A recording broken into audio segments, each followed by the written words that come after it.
Good evening, everybody. I'm Gerri Willis. We're nearing the halfway point of the two-week lame duck session, and your tax cuts have yet to be debated, much less voted on. The Republicans have united behind a singular message: extend the cuts for everybody.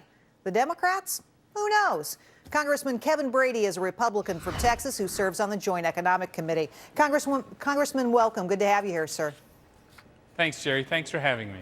All right, so my understanding just a few moments ago, Pelosi, Democrat leader in the House, saying that we're going to have a vote on middle-class tax cuts, whether you like it or not. When do you think that might happen, and what's going to be the result? You know, I don't know when it's going to happen, but it's just a case of denial. After the American public just rejected her leadership, she's back playing the same old games. And I think your point, the clock is ticking on these tax cuts. And in fact, if the IRS doesn't get some guidance from Congress, like within the next few days, you know, their withholding tables will go out. Businesses are going to have to start changing the withholding taxes in everyone's paycheck. It really becomes just a chaotic mess. And so I just don't understand why Democrats can't get their act together, sit down with us, let's extend these tax cuts and give people some certainty. Well, Congressman, isn't it a chaotic mess already? Here's what Robert Gibbs had to say.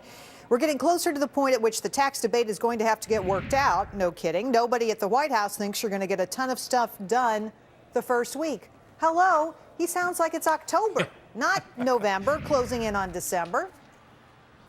We've known for years that this deadline was coming. We've known the AMT, alternative minimum tax deadline, is here. The sales and state and local sales tax deduction, R&D tax credit, even the death tax springs back to life January 1st. So this is no surprise, and that's, I guess, why everyone is frustrated, why we can't just get an answer in a straight up or down vote on extending all of these for 2 years at least. Our goal, obviously, as Republicans, is to make them permanent, but let's at least provide some certainty over the next 2 years, just for a starter, and I think that's a fair compromise. Why don't you guys sit down and talk? Whatever happened to conversation, instead of just going to the airwaves and saying, they're doing it wrong, oh no, they're doing it wrong?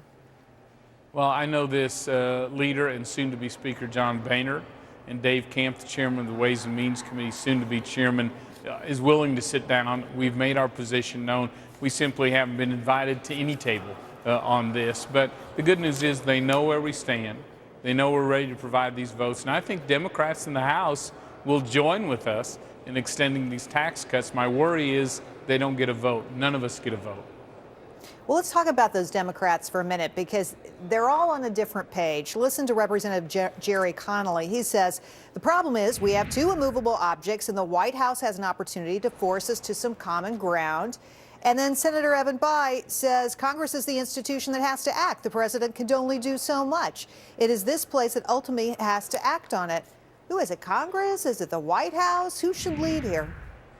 You know, I think the president's making the same mistake he did when he outsourced the stimulus bill, which turned out to be a disaster, health care reform, cap and trade, the budget, all of which, you know, when Speaker Pelosi and Harry Reid got together, turned out to be a very bad product for America. I would think he would have learned from the election. If he's going to lead and get the blame, he needs to step in. I think the time is right for the president to say, let's meet in the middle. Let's extend these tax cuts. Let's get the budget done and the spending to allow this country to move forward. So far, I don't see that happening. Do you? Well, let me ask you this question instead of having me answer that. You know what's really interesting is we had these two commissions come out with recommendations on taxes. Their end goals: cut the deficit and, you know, make the economy ultimately better.